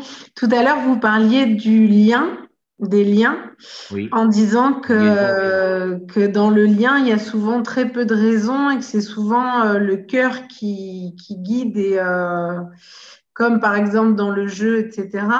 Et comment faire justement quand la raison nous indique un chemin, le lien hors des relations toxiques ou non toxiques, le cœur nous indique un autre chemin, qu'est-ce qu'on doit suivre et comment faire pour concilier les deux, en fait? Mais est-ce que… Alors, j'ai envie de poser une autre question. Oui. Est-ce que l'objectif, c'est de concilier le cœur et la raison ou l'objectif, c'est que le cœur fonctionne en fonction de la raison? Vous ne pouvez pas faire les deux en même temps. C'est-à-dire qu'à partir du moment, je vais vous expliquer une chose, à partir du moment où vous savez que vous avez un élément qui vous fait faire un choix qui n'est pas raisonnable, mais que d'un autre côté, vous avez votre raison qui vous donne un choix. Vous ne pouvez pas concilier le raisonnable et le non raisonnable. Oui. Parce que la définition même du lien, c'est que ses motivations propres ne sont pas raisonnables. Parce que le Yesod est trop loin de Chokhmah, ou de Bina, ou de Da'at. Donc, Le c'est trop yesod, loin. c'est le cœur. Quand vous dites le yesod, c'est le cœur. Yesod, c'est le lien. Yesod, c'est ce qu'on va appeler le Yesod. C'est-à-dire, c'est la 6e sphira, c'est celle qui est la plus basse. Ouais. C'est la sphira qui a le moins d'esprit, D'accord. Ok. le moins de raison. Donc, le problème, c'est que c'est une sphira qui est très puissante, comme toutes les sphirotes. Sauf la différence, c'est que je vais vous expliquer. Admettons que vous soyez quelqu'un de très généreux, ou très généreuse, pardon, que vous n'avez pas beaucoup d'argent et que vous voulez aider quelqu'un, d'accord? Vous allez faire un équilibre entre ce que vous avez et ce que vous pouvez donner, d'accord? Vous allez essayer de le faire au maximum. Qu'est-ce que vous remarquerez que si vous faites votre envie de donner, tout de suite, va être confrontée à votre capacité à donner. Si je donne tant, peut-être j'aurai pas assez de quoi manger. OK? Donc, tout de suite, vous allez raisonner. Vous allez vous dire, attendez, j'ai un budget à faire, etc., machin. Pourquoi votre envie de donner ne vous fait pas dépasser votre raison et vous ne donnez pas tout ce que vous avez? Ouais, parce qu'il y a une réalité à laquelle il faut faire face. Ah, il y a une réalité à laquelle il faut faire face. Et comment on appelle cette réalité? La raison. Alors, pourquoi dans les liaisons, ça ne marche pas comme ça? Pourquoi est-ce que la liaison n'est pas confrontée à une réalité? Pourquoi ça ne fonctionne pas comme ça? Pourquoi à un moment donné, quand vous avez, par exemple, un collègue, parce qu'il n'y a rien dans la liaison, il n'y a pas souvent quelque chose de concret qui va nous limiter à... il n'y a pas quelque chose de concret qui va nous limiter, en fait. Ou alors, c'est des choses, mais qui sont pas palpables. Tout à fait. Donc, pas raisonnable. Donc, ça veut dire, c'est justement ce que je suis en train d'expliquer. C'est que si vous avez, par exemple, une collègue de travail qui vous traite mal, d'accord? Mais l'attachement que vous avez, comme tous les jours vous la rencontrez, etc., vous n'avez pas envie de vous embrouiller, donc vous n'allez pas aller au clash. D'accord? Mais pourquoi? Allez-y. Qu'est-ce que vous avez à faire? Si vous commencez à raisonner, vous dites, qu'est-ce que j'ai à perdre? De toute façon, elle m'embête. Qu'est-ce que j'ai à perdre? Vous allez y aller. Mais qu'est-ce qui va vous empêcher? Ce n'est pas la raison qui va vous empêcher de le faire. C'est justement ce sentiment d'attachement. Ah oui, mais hier, elle m'a offert un café ou machin et tout. Vous comprenez ce que je veux dire? Ça veut dire que plus vous allez être loin des mochines, du sechel, de l'esprit, et moins vous avez de gouvernance, de maîtrise sur ce sentiment. Et c'est pour ça que celui qui est loin de la... Je vais vous donner un autre exemple tout simple. Quand vous discutez, par exemple, avec une personne et vous n'êtes pas d'accord sur quelque chose ou que vous prenez la tête avec une personne, parfois, vous pouvez parler avec une personne qui est très intéressante, très intelligente, qui est très argumentée, très raisonnée, très plein de choses. Mais dans une bagarre, elle peut vous sortir des trucs mais totalement débiles. Vous dites, c'est pas possible, je suis en train de parler avec qui? Vous êtes déçu par l'argumentaire même. Oui, quand je vous dis ça, je suis en train de penser au débat entre Marine Le Pen et Macron. Vous vous souvenez au débat télévisé? À un moment, elle est sortie, elle a fait une sortie, comme on dit, où on se demandait si elle n'était pas sous l'emprise de stupéfiants. Vous vous souvenez? Oui. Pourquoi? Parce que vous êtes dans un débat. Dans un débat, vous devez gagner. Il n'y a pas de raison. Vous pouvez dire n'importe quoi. Vous pouvez dire des trucs complètement fous. Vous voyez ce que je veux dire? Voilà. Donc, c'est ça. Ce bloc-là, ce côté, Netzach Hod Yesod, la victoire, l'humilité, c'est comme la honte. Parlez de la honte, la timidité. Ça se résonne, la timidité? Non, bah non. Non, ça ne se résonne pas. Pourquoi? Pourquoi celui qui rentre dans une salle qui est timide, il est sûr qu'il n'a pas sa place ici? Qu'est-ce qui lui fait croire ça? Qu'est-ce qui lui fait croire ça? Alors, c'est son C'est un enfance, ressenti etc. qu'il a, mais machin. c'est lui qui vit les C'est un choses comme ressenti. ça. C'est Mais ce pas... ressenti, exact. Est-ce que c'est un ressenti qui est justifié? Non. Non. Donc, vous Mais remarquerez. du coup, il faut aller au-delà de tout ça grâce à la raison, ou il faut rester dans le yesod et dans le ressenti, ou il faut aller Ah non, mais c'est au-delà pas ça grâce à la l'objectif. raison. L'objectif, justement, de l'objectif du travail des Midot, c'est de prendre conscience du fait. Déjà, je vais vous expliquer. C'est comme quand on a dit le processus de raffinement d'un diamant, c'est quoi? D'abord, l'identifier. Une fois qu'on l'a identifié, on le nettoie. On voit qu'est-ce qu'il y a de bien et qu'est-ce qu'il y a de mal. Qu'est-ce qu'il y a de sale, qu'est-ce qu'il y a de mauvais. On garde ce qui est bien et on enlève ce qui est mauvais. Donc, vous prenez la timidité. La timidité, ce n'est pas quelque chose de mal ou de mauvais. Ça dépend quand. Si vous êtes devant un moment donné, vous voyez quelqu'un qui se fait casser la figure et vous êtes timide, c'est mauvais. Si vous êtes arrivé à la choule et vous ne criez pas devant tout le monde parce que vous êtes timide, c'est une bonne chose. Oui. Donc, OK. Donc, il n'y a pas de bon ou de mauvais. Tout dépend à quel moment. D'accord?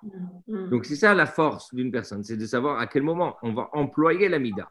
C'est pour ça que ça s'appelle l'amida. Donc, c'est ce qu'on va appeler la polir. Donc, on va la polir, on va la nettoyer, etc. On va identifier. Et qu'à partir du moment où on a identifié, on s'est dit, voilà, maintenant, c'est comme ça qu'il faut être. Et maintenant, c'est comme ça qu'il faut être. Donc, on essaye au fur et à mesure de s'habituer à avoir un comportement qui va en fonction. Et parfois, parfois, on ne gère pas. Ah OK. Et la prochaine fois, on essaiera de gérer. D'accord. Okay. Merci beaucoup. Alors, s'il vous plaît. S'il vous plaît. Oui. Oui, pratiquement, ce que vous venez de dire, c'est plus facile de le faire soi-même en référence au Midot d'Hachem, ou c'est plus facile de le faire devant un être humain qui va te guider dans tes comportements? Vous pouvez détailler? Je n'ai pas bien compris la question.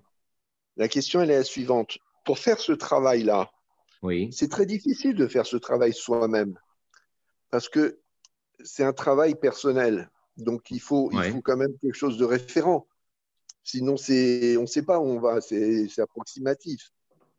Alors, est-ce que c'est mieux de le faire avec un être humain ou se référer par rapport au texte tel qu'il nous est donné dans la Torah et dans tous les textes qu'on voit, et comprendre et intégrer profondément les choses? Qu'est-ce qui est le plus idéal d'un point de vue pratique? Alors, le point de vue pratique, idéalement, à mon avis, c'est au moins deux choses. Le Pirkei Avot, il dit deux fois, il utilise le terme kene, achète. Il dit kne lecha rav ou kne lecha chaver. Achète-toi un rav et achète-toi un ami. Donc, je pense que c'est dans ce domaine-là, il faut avoir un ami. Moi, j'aime bien l'ami parce que l'ami, il permet de critiquer sans être méchant. Un bon ami,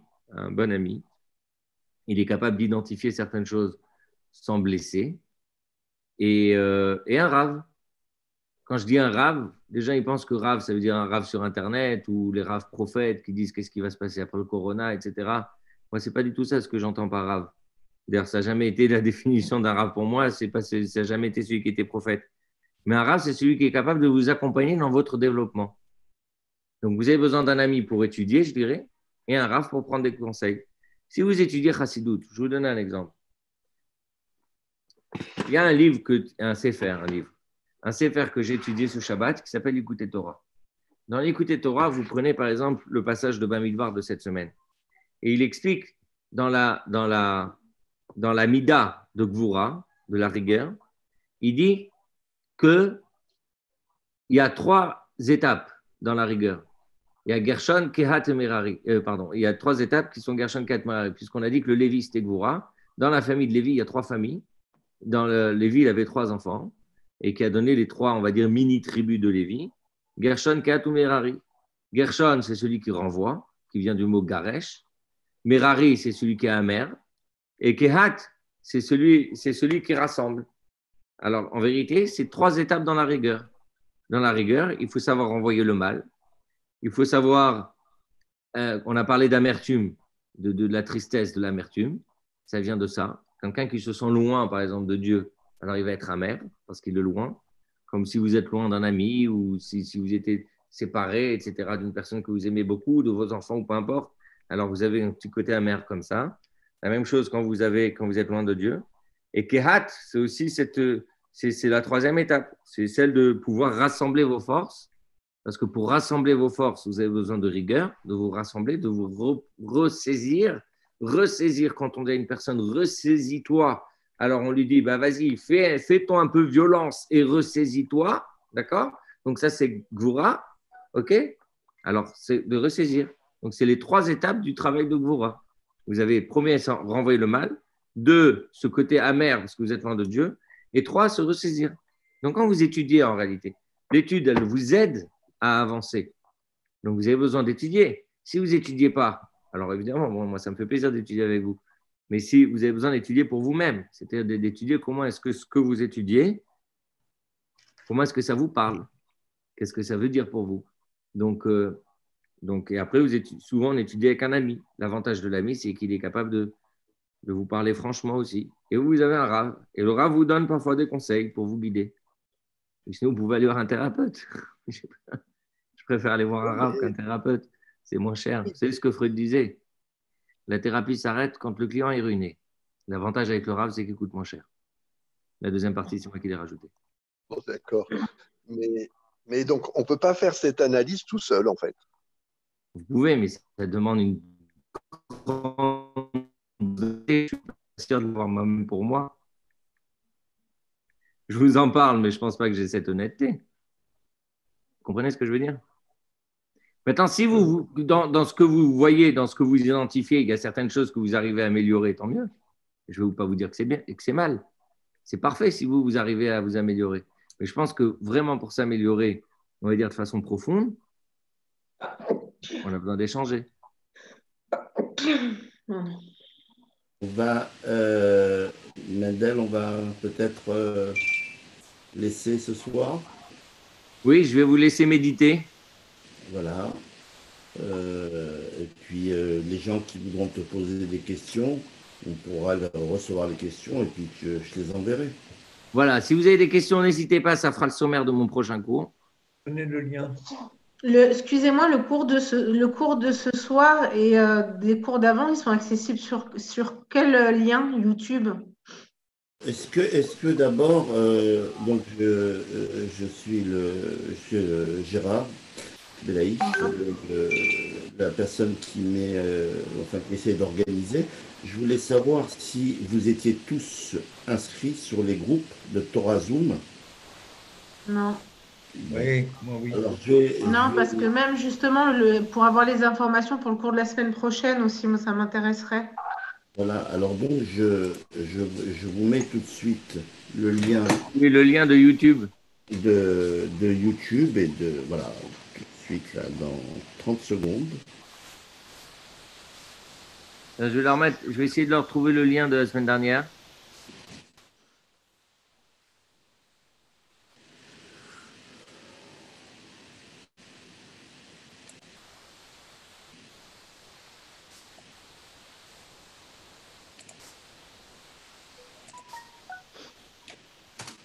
Alors déjà, vous avez le lien là que je viens d'envoyer pour être inscrit sur les groupes et recevoir toutes les informations. Et le lien de YouTube, je vous le mets tout de suite aussi.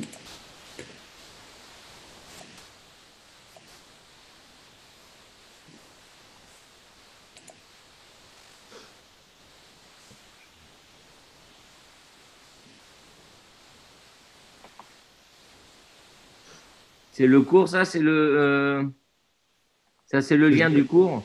Non, ça c'est le lien pour s'inscrire dans les groupes où il y a justement les informations nécessaires pour tes cours et pour d'autres cours, tout simplement. C'est un groupe WhatsApp. Alors. C'est le groupe Torah Zoom.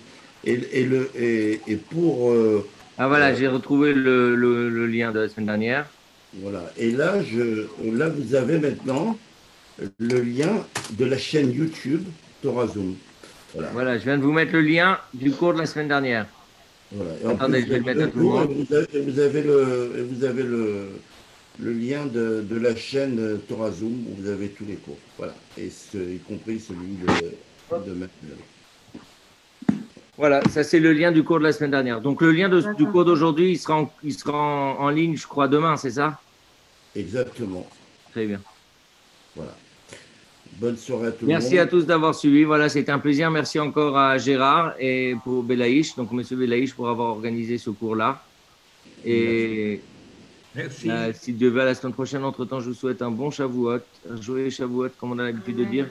Kabbalat Torah, Besimcha, ou Bipnimiut, recevant la Torah avec joie. On a dit la joie, c'est primordial, et Pnimiut avec profondeur, comme on a vu tout. Et Mendel,